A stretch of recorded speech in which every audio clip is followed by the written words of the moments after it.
हम कार्यक्रम की शुरुआत मंगल उच्चारण के साथ करेंगे। सभी के हाथ आनंद केंद्र पर जुड़े हुए।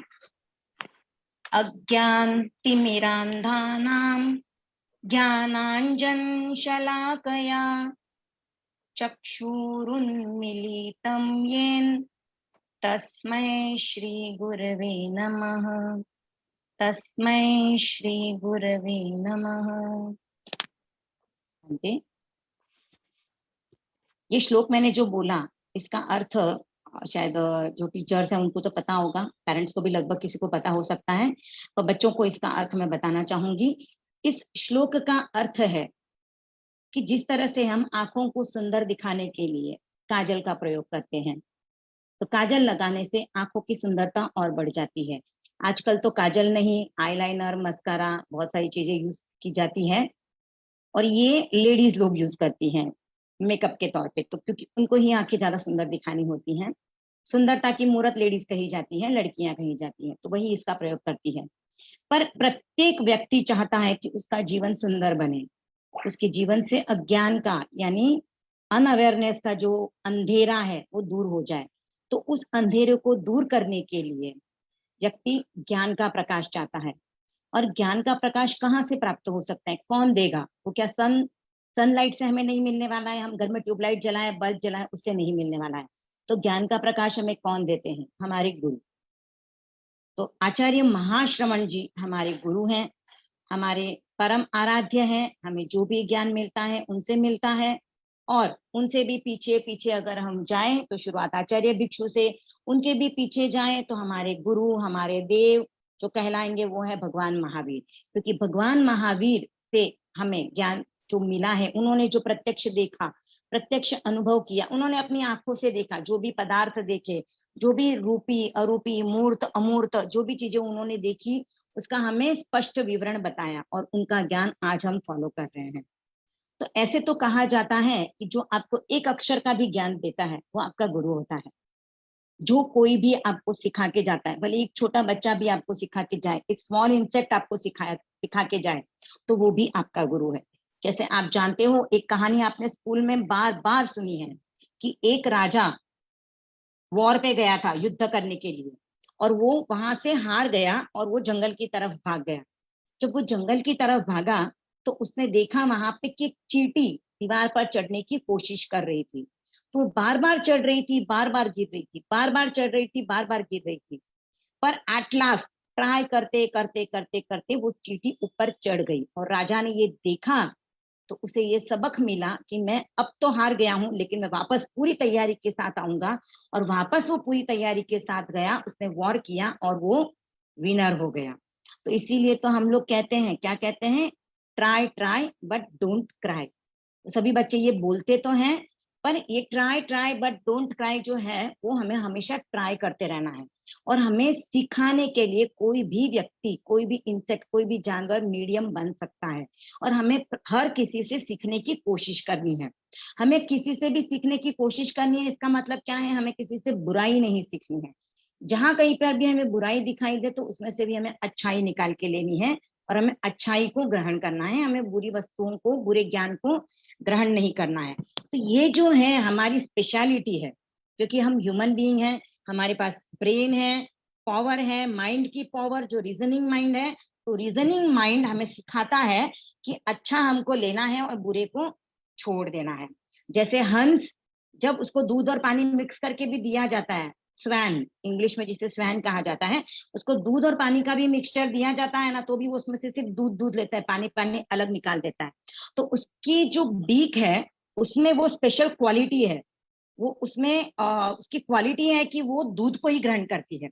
तो हमें भी वैसा ही बनना है, हमें गुणग्राही बनना है, यानी गुणों को ग्रहण करना है।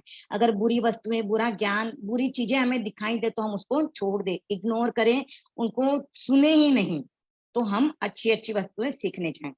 आज अब सब बच्चे द पावर ऑफ प्रतिक्रमण सब सुन तो रहे हो, और मैं तो देख रही हूँ कि लास्ट हमारी 3 क्लासेस जो टीचर्स के लिए चल रही थी उसमें भी बच्चे ज्वाइन हो रहे थे। बच्चे इतने एक्साइटेड थे ना कि हमारे लिए कोई क्लास शुरू हो रही है, क्योंकि बच्चों को कुछ नया मिल रहा है। बच्चे कंटाल गए, बोर हो गए, घर पे रह के ऑनलाइन स्टडी करके, तो कुछ चीजें उनको नई नई चाहिए। गेम खेल के, टीवी देख के अब पक गए हैं, तो उनको कुछ नई चीज मिल रही है तो उनको सीखना है, उनको एक्साइटमेंट हो रही है। तो पिछली क्लास 3 क्लासों से ज्वाइन कर रहे हैं और क्वेश्चन पूछ रहे हैं, अरे अभी तक तो ये करवाया ही नहीं, आप पूछ कहाँ से रहे हो। तो इतनी एक्साइटमेंट है बच्चों में। तो मुझे पता है बच्चों में बहुत बहुत पोटेंशियल भरा हुआ है। वो वैसे अनगढ़ पत्थर होते हैं जिनको जैसा शेप दिया जाए वैसा वो शेप ले लेते हैं। और आप वही सब बच्चे हो जिन्हें हम शेप देने की कोशिश कर रहे हैं, और आप हमारे सामने आए हो कि हमें शेप दो, जैसा आपको बनाना है वैसा बनाओ, हम बनने के लिए रेडी हैं।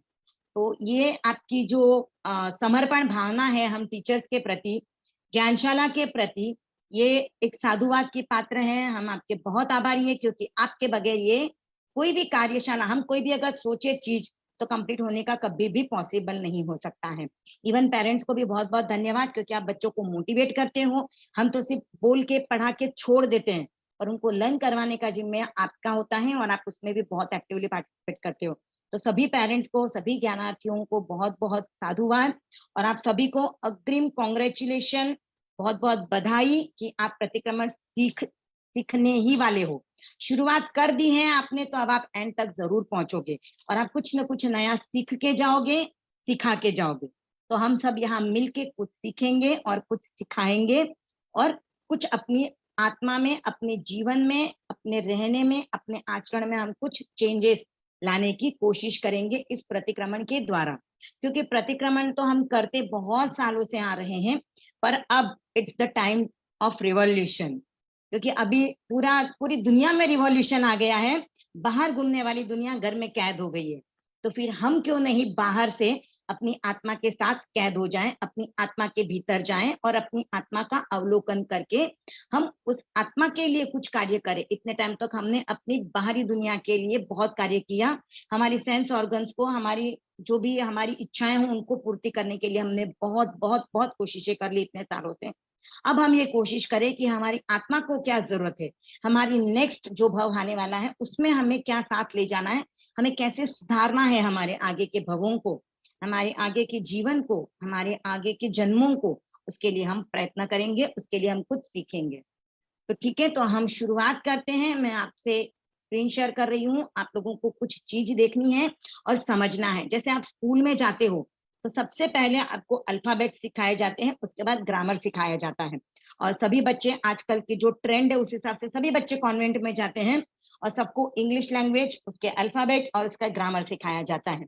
अब अल्फाबेट सिखाने जितना टाइम तो यहाँ पर हमारे पास है नहीं है, तो हम सीधा ग्रामर से शुरुआत करेंगे।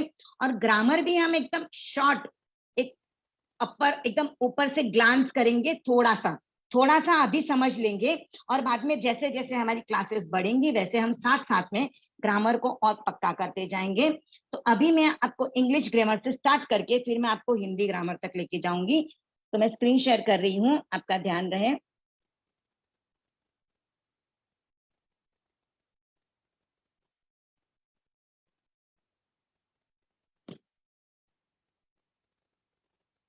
तो चलिए शुरू करें हमारी प्रतिक्रमण वर्कशॉप फॉर ज्ञानार्थी। आज 17 तारीख है, 17 मई। नोट डाउन कर लेना कि आज से हमने प्रतिक्रमण सीखना स्टार्ट किया था।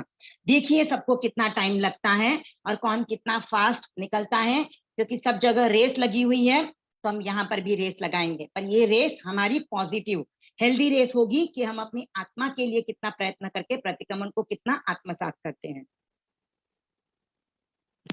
इंग्लिश ग्रामर से हम शुरुआत कर रहे हैं। तो देखिए पहले 2 वर्ड लिखे हुए हैं स्क्रीन पे, आप सब जानते हो।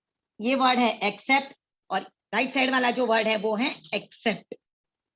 दोनों ही वर्ड में प्रोनाउंसिएशन सेम है बट स्पेलिंग डिफरेंट है। अगर आप इस वर्ड के बदले इस वर्ड को समझ लेते हो तो क्या हो जाएगा। एक्सेप्ट का मतलब होता है कुछ स्वीकार करना। जैसे आपको कोई गिफ्ट दे तो आप एक्सेप्ट करते हो, और आप अगर कहीं पे जाना है और आपकी फैमिली के सब लोग चले जाते हैं और आप नहीं जाते हो, या आपके फ्रेंड्स जाते हैं और आप नहीं जा रहे हो, तो एक्सेप्ट ऑल। तो आपके अलावा, except you, everybody has gone, तो आपके अलावा सभी लोग चले गए हैं, तो एक जन छूटता है या कोई चीज छूटती है, उसे कहा जाता है एक्सेप्ट। दूसरा वर्ड है वीक और वीक। तो ये डिफरेंस है। वीक में ये है जो 7 दिन होते हैं सप्ताह के, उसे वीक कहा जाता है। और वीक यानी जो कमजोर होता है, डेलिकेट होता, कमजोर यानी जिसके बीमारी हो जाए या इम्यूनिटी जिसकी कमजोर है या फिजिकली जो कमजोर है, वैसे उसे वीक कहा जाता है। नेक्स्ट वर्ड है प्राइस और प्राइस। यहाँ पर भी डिफरेंस है। अगर प्राइस आप बोलते हो तो किसी चीज की कीमत होती है, और प्राइस सभी बच्चे जानते हैं, जब हम कोई भी कंपटीशन, कोई भी एग्जाम में टॉप करते हैं, कंपटीशन जीतते हैं, तो हमें प्राइस दिया जाता है, हमें फेलिसिटेट किया जाता है। तो ये डिफरेंस है। ये आगे और वर्ड है पेन और पैन। पेन यानी लिखने वाली, जो पेन से हम लिखते हैं, जो रिवॉल्यूशन लाने की ताकत रखती है, और पैन जिसमें हम खाना बनाते हैं। नेक्स्ट है लेटर और लैटर। तो लेटर यानी खत जो हम लिखते हैं, अब तो सब भूल गए हैं लेटर लिखना, ईमेल भेज रहे हैं, मैसेज करते हैं, तो लेटर क्या होता है सिर्फ अब तक स्कूल की बुक्स में रह गया है, लेटर राइटिंग में जहाँ पे आता है। फिर भी वो लेटर एक बार अभी तो फिर भी पता है बच्चों को। और लेटर यानी बाद में। देन और दैन, THEN, देन यानी बाद में, और दैन यानी किसी से जब कंपैरिजन किया जाता है तब हम दैन यूज करते हैं। डाई और डाई, देखिए अर्थ का अनर्थ। DYE डाई यानी बाल में जो लगाते हैं, बालों को काला करते हैं, या कपड़ों में भी कलर किया जाता है, उसे भी डाई कहा जाता है। और DIE डाई यानी मर जाना। अगर आपको डाई लिखने के लिए बोला है और आप सेंटेंस के कंटेक्स्ट के हिसाब से अगर डाई का स्पेलिंग रॉन्ग लिख देते हो, तो उस सेंटेंस का पूरा मीनिंग चेंज हो जाता है। राइट और राइट, ये तो आपको सबको पता है। ये वाला ऑलवेज राइट यानी मैं राइट हूं, और ये राइट यानी लिखना, तो लिखना है। अब हम चलेंगे अपने इंग्लिश। ये तो आपको पता था, इसके लिए मैं आपको जो पता है वहां से आपको नहीं पता है वहां तक ले जा रही हूँ। तो अब आप इंग्लिश ग्रामर तो सीख रहे हो क्योंकि आप कॉन्वेंट स्कूल में पढ़ते हो, और बहुत अभी तो बच्चों को स्कूल में भी फर्स्ट स्टैंडर्ड से हिंदी आ जाती है, पर फिर भी बच्चों की हिंदी वीक है। और आज के टाइम में हमें कहते हुए हम लोग बहुत प्राउडली कहते हैं मेरी ना हिंदी थोड़ी वीक है, मुझे इंग्लिश अच्छे से आती है, जबकि हिंदी हमारी मातृभाषा है। तो एक बार की बात है, जब हम हिंदी राष्ट्रभाषा का एक सेमिनार हुआ था, वहां पर मैं गई थी। तो वहां पे एक प्रोफेसर बोलने आए थे, तो उन्होंने क्या कहा था, हिंदी भाषा आजकल ऐसे हो गई है कि लोग उसको पूछते ही नहीं है। 1 साल का, 2 साल का, 3 साल का बच्चा होता है ना, तो घर में लोग इंग्लिश में बोलना स्टार्ट करते हैं बच्चों से, और उनको प्राउड फील होता है कि मुझे इंग्लिश आती है लैंग्वेज। मेरे बच्चों को भी मैं इंग्लिश सिखा रही हूँ। हिंदी आती है तो कम कम है, इतना ज्यादा इनका नॉलेज नहीं है। और अगर वो मारवाड़ी आए ना, तो और भी गाँवठी है, गंवार है, क्योंकि वो मारवाड़ी में बोलते हैं। इसके लिए आजकल घरों में भी बच्चे और मम्मी हिंदी में बात करते हैं। मारवाड़ी तो छूट ही गई है, समझ लो। हिंदी घर में अभी बातचीत करने में आ गई है, मतलब बातचीत, हस्बैंड वाइफ भी हिंदी में बात कर रहे हैं, बच्चे और पेरेंट्स भी हिंदी में बात कर रहे हैं। बच्चों को अगर मारवाड़ी बोलोगे तो उनको मारवाड़ी नहीं आती है, जबकि हम राजस्थान से बिलोंग करते हैं, तो वी शुड नो मारवाड़ी, हमें आनी चाहिए। हम बाहर कितना भी जा ले, घूम ले, फिर अपनी संस्कृति को, अपने कल्चर को हमें छोड़ना नहीं चाहिए। और हम छोड़ रहे हैं, ये हमारे लिए बहुत ही शर्म की बात है कि हम मारवाड़ी तो छोड़ ही रहे हैं, हिंदी अपना रहे हैं, अब तो हिंदी भी छोड़ रहे हैं और इंग्लिश की तरफ बढ़ रहे हैं। और प्राउड फील कर रहे हैं हम लोग कि हम हमारे कल्चर को छोड़ रहे हैं। हमें इंग्लिश आती है, हम इंग्लिश से एकदम वेल टू डू है, सेटल्ड है, हमें सब कुछ आता है, और हिंदी हम बोल लेते हैं। मारवाड़ी तो क्या जरूरत नहीं पड़ती, आजकल तो सब जगह हिंदी यूज कर रहे हैं, तो हिंदी और इंग्लिश पे ज्यादा चल रहा है। पर देखिए, जब मैं हिंदी राष्ट्रभाषा के सम्मेलन में गई थी, तो वहां पे उन्होंने एक ही बात बताई थी कि मैंने, मतलब मेरे बाजू में जो रहती थी उनको मैं बोलता था, जब मैं हिंदी में बोलता था तो वो मुझे बोलती थी, क्या अंकल आप हिंदी बोलते हो, try to speak in English, आजकल इंग्लिश का जमाना है, now the generation will talk English. तो उन्होंने क्या कहा कि देखो, मुझे ऐश्वर्या राय बहुत पसंद है, मुझे दीपिका पादुकोणे की एक्टिंग भी बहुत अच्छी लगती है, दिखने में बहुत सुंदर है, पर फिर भी मेरी पत्नी जो है ना, वो जो मुझे सबसे ज्यादा प्यारी है। मुझे पसंद कोई भी चीज हो सकती है, मैं किसी को पसंद कर सकता हूं, पर फिर भी मेरी पत्नी मुझे सबसे ज्यादा प्यारी है। तो वैसे ही मैं इंग्लिश भाषा सीख सकता हूँ, उसे समझ सकता हूँ, उसे अप्रिशिएट कर सकता हूँ, बट मैं हिंदी से जितना प्यार करता हूँ उतना मैं इंग्लिश से नहीं करता हूँ। तो इसलिए हमें भी अपनी राष्ट्रभाषा, अपनी मातृभाषा से प्यार करना चाहिए। राष्ट्रभाषा हमारी हिंदी है, हमें इंग्लिश सीखनी चाहिए, समझनी चाहिए, क्योंकि आजकल सब जगह पे जो भी पेपर वर्क हो रहा है, जहां पर भी आप जाओगे आपको इंग्लिश बहुत जरूरी है, लगती ही है, क्योंकि अंग्रेजों ने हम लोगों को उनका गुलाम बना के ही छोड़ा है। पहले हमें फिजिकली बनाया था गुलाम, अब वो हमें मेंटली गुलाम बना रहे हैं, और हम बनते जा रहे हैं, राजी खुशी बन रहे हैं, हम लोगों को कोई ऑब्जेक्शन नहीं है। तो ये हमारी कमी है, उनको हम ब्लेम नहीं कर सकते हैं।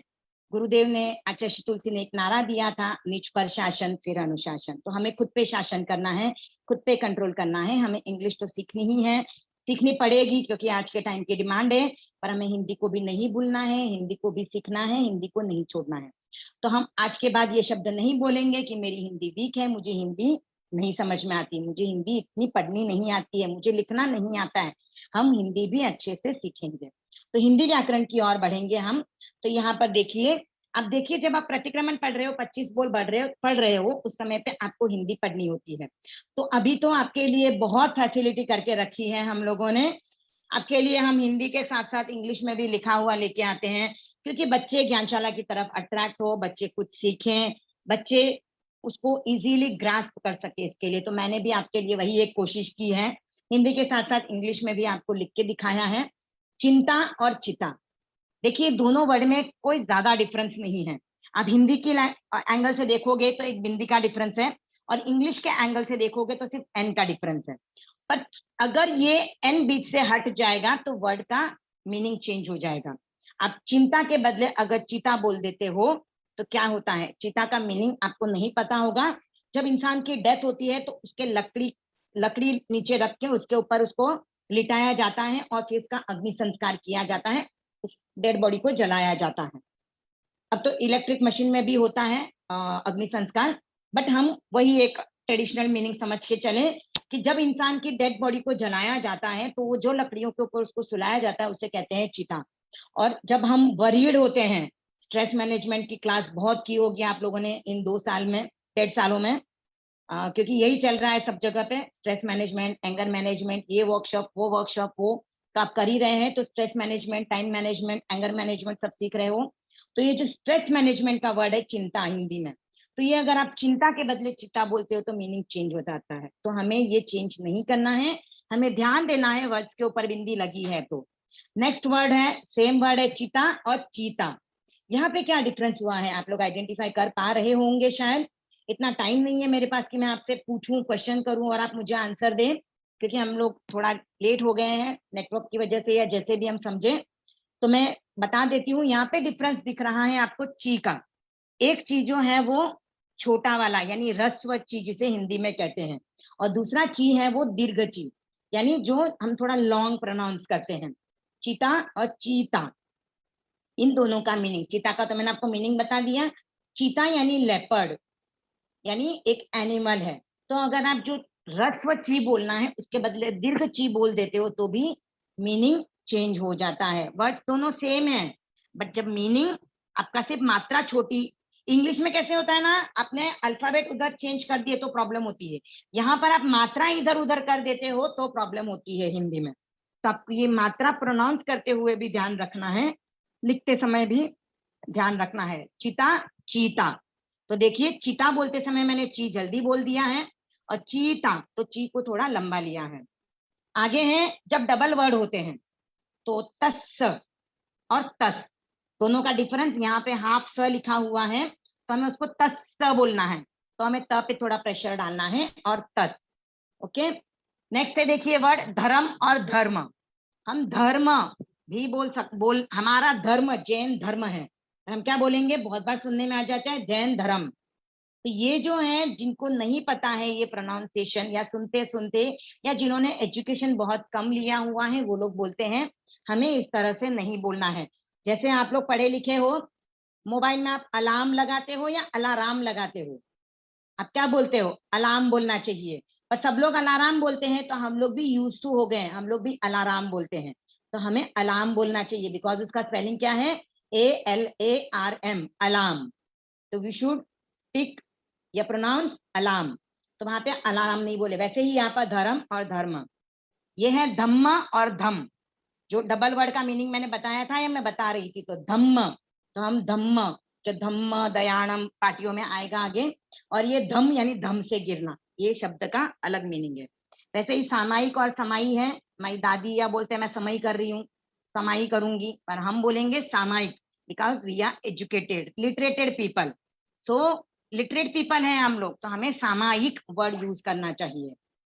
अब कुछ शब्द जो हैं व्याकरण के, उन्हें हम देखें 3 तरह के, स, श और श, ये 3 होते हैं स। तो हम अगर सबको एक जैसा बोलेंगे स, तो वहां पे प्रोनाउंसिएशन गड़बड़ होगी। तो पहला वाला जो स है वो सिर्फ हमारे लिप्स को यूज करके बोला जाता है। जब हम दूसरा वाला श बोल रहे हैं तो उस श को बोलने के लिए हम हमारे टंग को भी यूज करते हैं। और श जब यूज करते हैं तो हम हमारे पैलेट यानी तालू, टंग एंड होठ तीनों को यूज करके उस श को प्रोनाउंस करते हैं। वैसे ही ण और न, ण यानी बाण वाला न है, ण है, बट इंग्लिश मीडियम में पढ़ने की वजह से हमारा वो न हो जाता है, क्योंकि वहां पे हम सॉफ्टली बोलने जाते हैं, तो हार्ड वर्ड्स हमसे बोले नहीं जाते हैं। पर हम ये ट्राई करेंगे कि हम ण बोलेंगे, उसमें हमारा पैलेट यूज होगा, और न में हमारा पैलेट के ऊपर सिर्फ जिप टच होगी। वैसे ही ड, ढ और ध, ये 3 अलग अलग वर्ड हैं, और उसके नीचे जो लिखा हुआ है, ड के नीचे डॉट है, ढ के नीचे ढ है, तो इनको थोड़ा और प्रेशर देके बोलना है। जैसे मैं आपको शब्द बता दूं, ड से डमरू, और पेड़, पेड़, तत्समिच्छामि दुक्कडम, तो यहाँ पे जब जोर आता है तो पेड़, तो ये ड बिंदी वाला होता है, और डमरू में ड नीचे डॉट नहीं है, वो वाला यूज होता है। तो हमें ये ध्यान रखना है। धनुष्य जब बोलते हैं वहां पे ध, और धन, धन जब बोलते हैं तभी ध होता है। वैसे ही घ और घ, एक ग है गाय वाला घ, और एक है घ घर वाला, ये डिफरेंस भी हमें याद रखना है। ग और घ, ज और झ, एक ज है जहाज वाला, जल वाला, और दूसरा ज है झरना, झबला, तो ये ज में थोड़ा सा एच का प्रोनाउंसिएशन आना चाहिए। त यानी तलवार, तलवार का त, थ यानी थ, जो थवा बोलते हैं उसके लिए थ यूज होता है। ट यानी टक्कर, और ठ यानी ठठेरा वाला जो ठ होता है, या ठसा वाला ठ होता है, उस ठ का प्रोनाउंसिएशन वो हमें थोड़ा सा प्रेशर देके करना है। यानी राइट साइड वाले जो आपको दिखाई दे रहे हैं, घ, झ, थ और ठ, इन पे थोड़ा प्रेशर आएगा, बाकी के थोड़े लाइट से बोलने हैं आपको, घ, झ, त और ट। तो ये हमने देख लिया एक बार ग्रामर। तो ठीक है, हमने ग्रामर एक बार देख लिया है। अब हम बढ़ेंगे प्रतिक्रमण की, हमें प्रतिक्रमण क्या है उसे जानना है। तो हमें प्रतिक्रमण क्या होता है, क्यों करना चाहिए, ये चीज भी जाननी है। प्रतिक्रमण सीखने के तो लिए आ गए हैं, पर हमें पता तो होना चाहिए प्रतिक्रमण क्या होता है। एक नाम सुन लिया है, क्यों सीखना चाहिए और क्यों सीखे हम। अब तो हमारी उम्र ही क्या है, हम प्रतिक्रमण क्यों सीखें, सामायिक भी क्यों करें, बड़े बूढ़े मेरी दादी उनको करनी चाहिए। तो हम जानेंगे प्रतिक्रमण हमें क्यों करना चाहिए। तो हमें प्रतिक्रमण क्यों करना चाहिए, इस और अगर हम देखें तो प्रतिक्रमण का अर्थ होता है वापस लौटना। वापस लौटना यानी कहाँ से लौटना, तो हम जहां चल रहे हैं वहां से हमको बैक जाना है। बैक जाके हमको देखना है कि हमसे कोई गलतियां हुई हैं, तो उन गलतियों को हम कैसे सुधार सकते हैं। अगर नहीं सुधार सकते, क्योंकि हम जानते हैं जो हमसे हो गया, जो बीत गया वो पास्ट है, अभी हम प्रेजेंट में हैं, तो पास्ट को हम रेक्टिफाई नहीं कर सकते, लेकिन उसके लिए गिल्टी तो फील कर सकते हैं ना। तो हम वही करते हैं प्रतिक्रमण में। जो हमने पास्ट में गलतियां की हैं, शायद मैंने जानते हुए की हैं, मुझे पता था तब भी की हैं, या मुझसे हो गई गलतियां, पर मैं उसके लिए गिल्टी फील करूं, उसके लिए मैं जो भी प्रायश्चित, जो भी मुझे उसके लिए रिग्रेट करना पड़े, या जो भी मुझे कन्फेस करके उसके लिए जो भी मुझे सजा मिले, वो सजा मैं एक्सेप्ट करूं, और उस सजा से मैं उस पाप को थोड़ा थोड़ा करके कम करके जाऊं। तो ये काम करने के लिए हम प्रतिक्रमण करते हैं।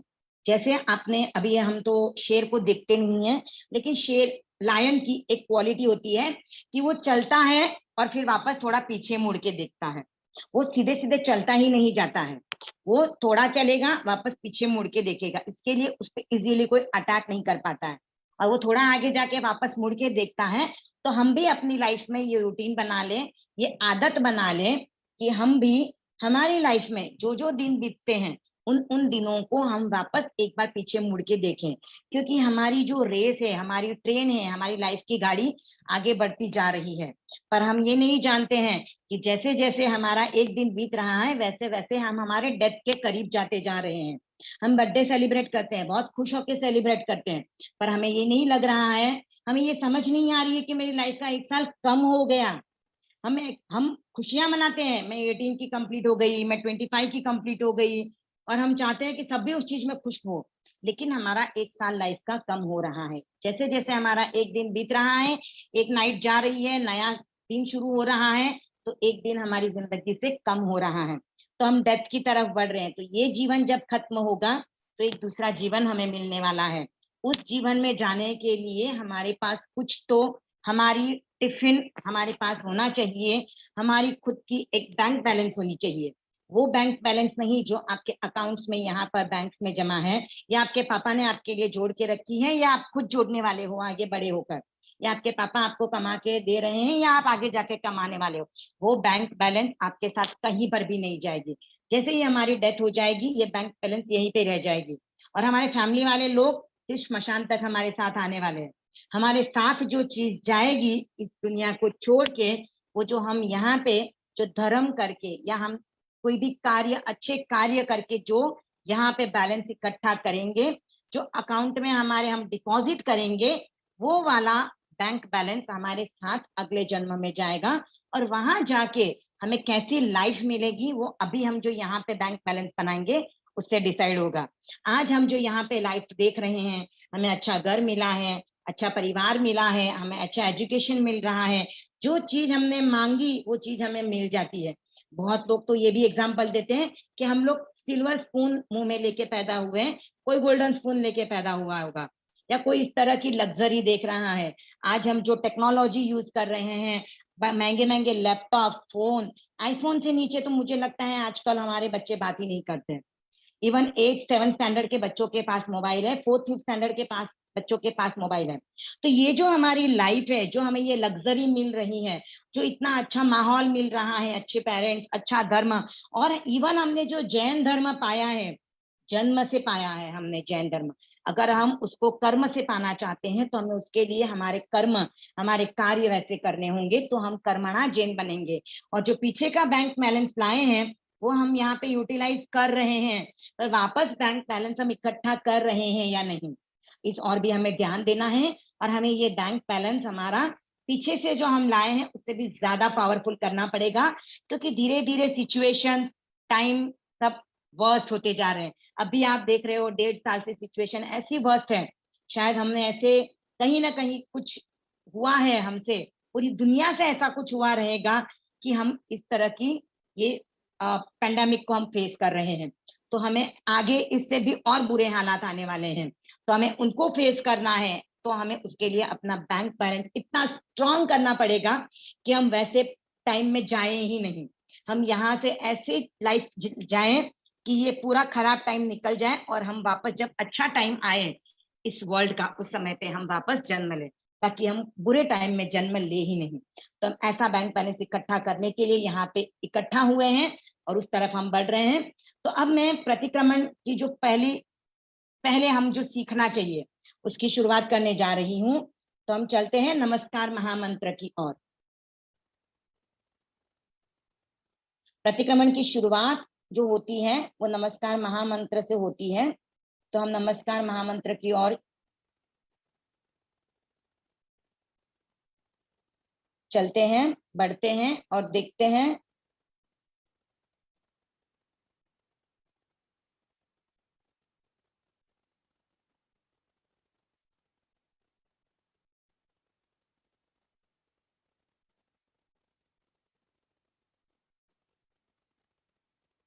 तो मेरी स्क्रीन आपको दिखाई दे रही है आई थिंक। यस। ओके।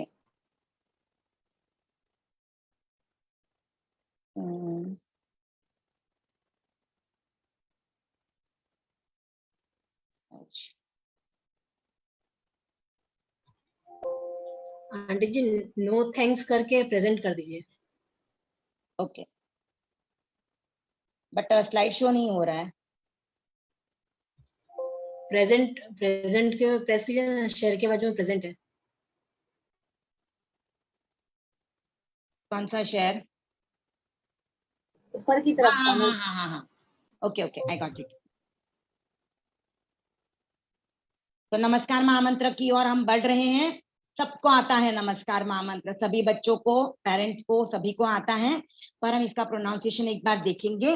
और आपको बच्चों इस नमस्कार महामंत्र की स्लाइड्स को बहुत अच्छे से देखना है और बहुत अच्छे से समझना भी है आपको, ठीक है? तो आपको अच्छे से समझ के इसको ध्यान में देना है, क्या दिखाया जा रहा है आपको देखना है।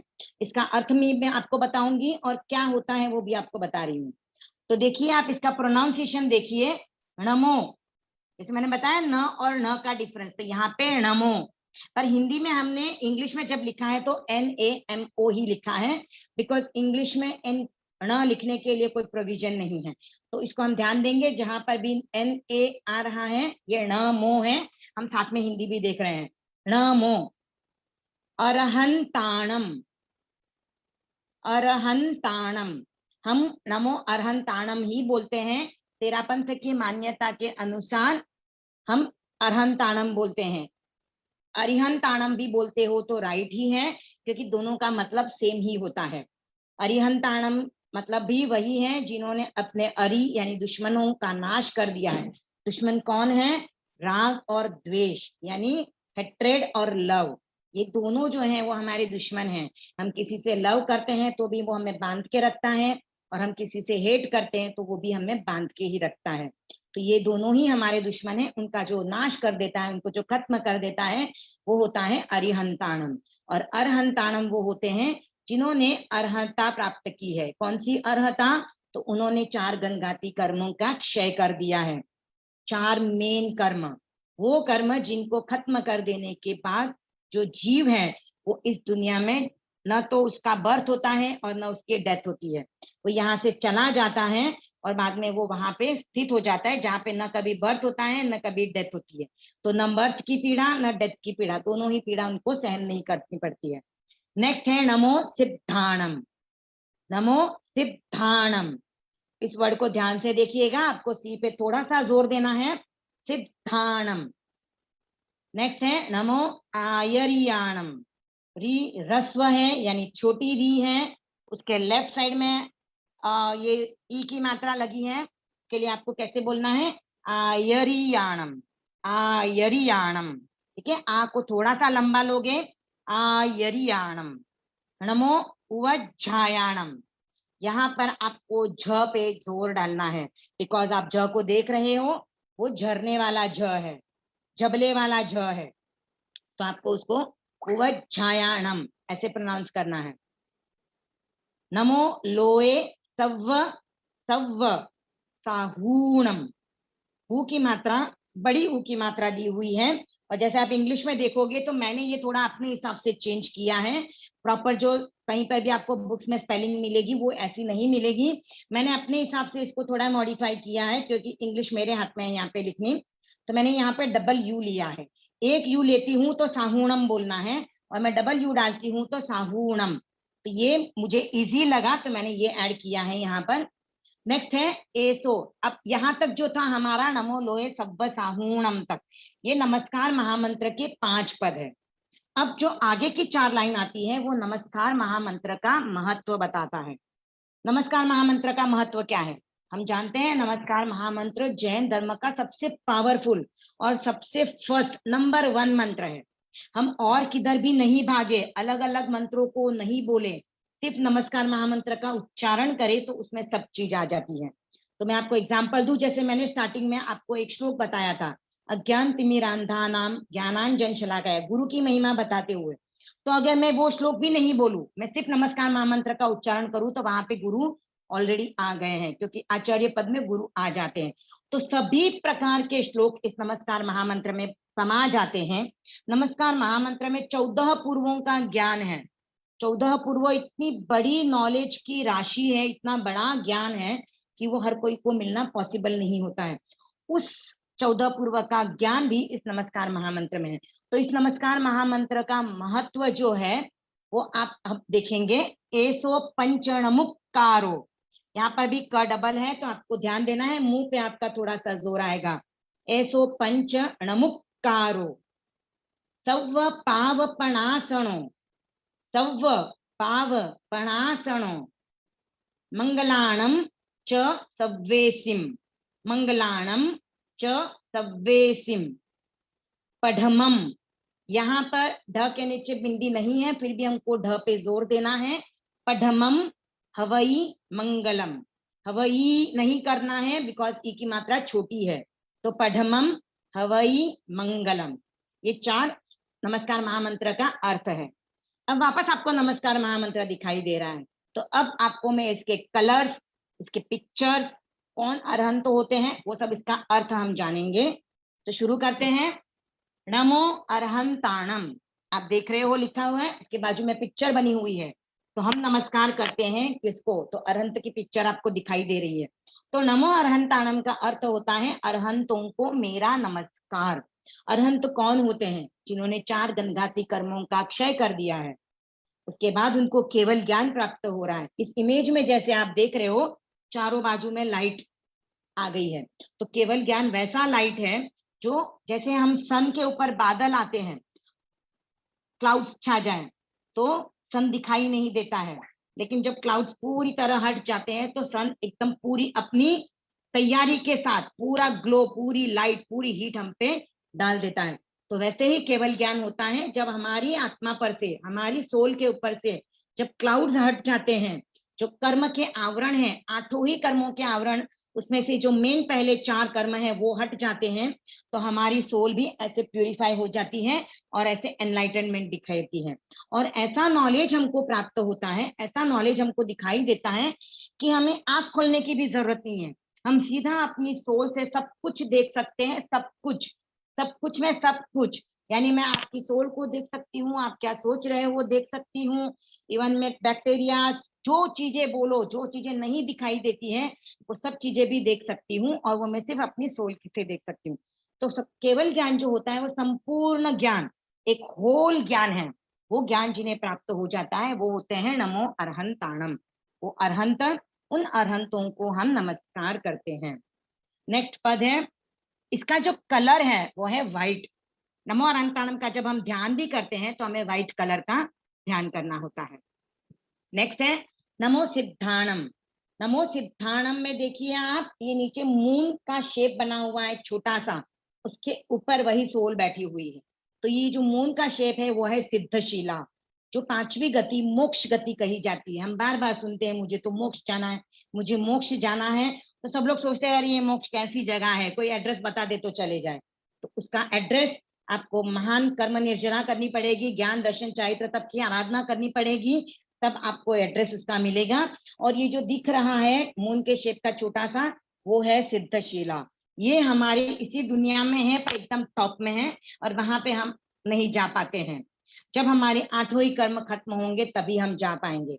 8 कर्म खत्म, हम सीधा जाके वहां पे बैठ जाएंगे, और ऐसा बैठेंगे कि वहां से कभी हिलेंगे ही नहीं।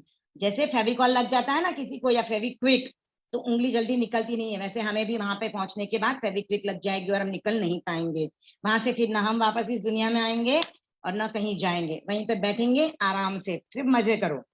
तो नमो सिद्धाणम का अर्थ है सिद्धों को मेरा नमस्कार, और इनका कलर होता है रेड।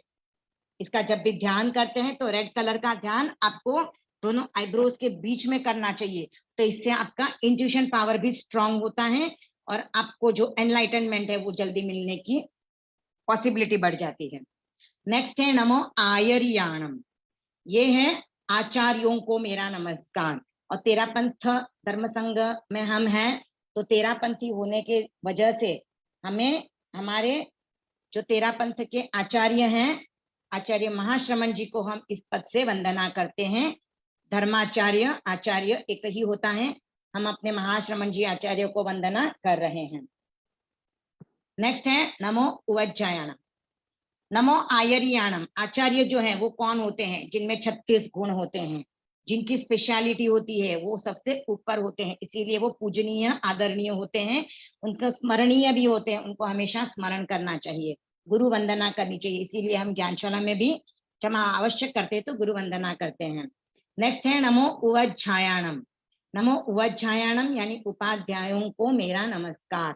जो पढ़ते हैं स्वयं और दूसरों को पढ़ाते हैं, जिनमें 25 गुण होते हैं, वो उपाध्याय कहलाते हैं और उनका रंग होता है ग्रीन और आचार्यों का कलर होता है येलो। वो मैंने बताया नहीं था, बता देती हूँ, येलो कलर है। उपाध्यायों का कलर होता है ग्रीन। उपाध्याय देखिए आप जैसे पिक्चर में देख रहे हो, पढ़ रहे हैं और पढ़ा रहे हैं। अब क्वेश्चन ये होता है कि तेरापंथ धर्म संघ में कौन उपाध्याय है? तो तेरापंथ धर्म संघ में कोई भी उपाध्याय नहीं है। तेरापंथ धर्म संघ में आचार्य ही उपाध्याय होते हैं। तो हमारे उपाध्याय आचार्य श्री महाश्रमण जी ही हैं। नेक्स्ट है नमो लोहे सव्व साहूणम। तो यहाँ पे हम सभी साधुओं को वंदना करते हैं जो 5 महाव्रतों का पालन करते हैं। आचार्य भी 5 महाव्रतों का पालन करते हैं और बाकी जो चारित्र आत्माएं हैं, जो साधु हैं, वो भी सब 5 महाव्रतों का पालन करते हैं, पर आचार्य उनसे भी श्रेष्ठ होते हैं। चारित्र आत्माएं भी अपने आप में श्रेष्ठ हैं, वो भी 5 महाव्रतों का पालन करती हैं। तो 5 महाव्रत कौन से हैं? अहिंसा, सत्य, अचौर्य, ब्रह्मचर्य, अपरिग्रह। तो ये 5 महाव्रतों का जो पालन करते हैं वो साधु होते हैं। उन सभी साधु साध्वियों को हम नमो लोए सव्व साहुणम के पद में वंदना करते हैं। लोक के सब साधु साध्वियों को मेरा नमस्कार। तो इसका कलर होता है ब्लू। तो ब्लू कलर इसका है साधु साध्वियों का। और नेक्स्ट अभी इसका महत्व शुरू हो रहा है। तो ऐसो पंच नमस्कारो, तो यह पंच नमस्कार महामंत्र जिसका अभी हमने प्रोनाउंसिएशन किया, नमो अरहंताणम, नमो सिद्धाणम, नमो आयरियाणम, नमो उवज्झायाणम, नमो लोहे सव्व साहूणम। तो ये जो पंच नमस्कार महामंत्र है वो कैसा है? सव्व पाव पणासणो। आप देख रहे हो यहाँ पे पाप दिखाए हैं, 18 प्रकार के पाप दिखाए गए हैं हमारे शास्त्रों में। जैन धर्म में या हमारे आगमों में 18 पापों का उल्लेख आता है और हमारे डेली लाइफ में हम इन पापों का सेवन करते रहते हैं। ये पाप हमसे होते रहते हैं। कभी हम गुस्सा करते हैं, कभी हम किसी से राग करते हैं, किसी से द्वेष करते हैं, कभी झूठ बोल रहे हैं, कभी किसी को मार रहे हैं, किसी को पीड़ा पहुंचा रहे हैं, कभी किसी की चुगली कर रहे हैं, किसी पे झूठा आरोप लगा रहे हैं, ब्लेम कर रहे हैं, तूने ऐसे किया, तूने ऐसे किया, तूने मारा। तो ये जो हम सब कर रहे हैं ये सब पाप के अंतर्गत आता है। किसी की चुगली करते हैं तो भी पाप ही होता है। तो इन सब पापों का विनाशक कौन है? यह पंच नमस्कार महामंत्र। तो ये यहाँ पे इसका मीनिंग है सब पापों का विनाश करने वाला है। एक साथ सब पापों का विनाश नहीं होने वाला है, या एक बार नमस्कार महामंत्र बोल दिया तो सब पापों का विनाश नहीं होने वाला है। आपको बार बार नमस्कार महामंत्र का उच्चारण करना है, हर बार आपके माइंड में सेट हो जाए।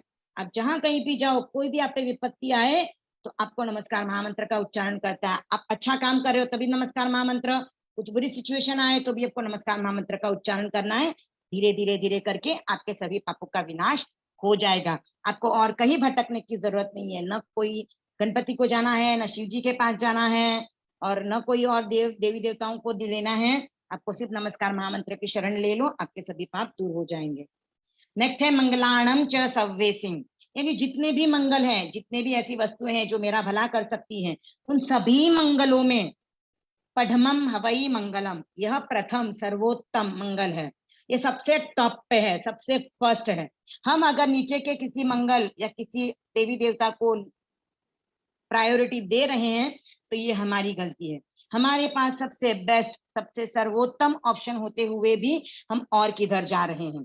हम अपनी मम्मी को छोड़ के और किसी की मम्मी या किसी आंटी को अगर लाइक करते हैं, उनको अच्छा मानते हैं, अपनी मम्मी में बुराइयां देखते हैं, तो ये हमारी कमी है, हमारी गलती है।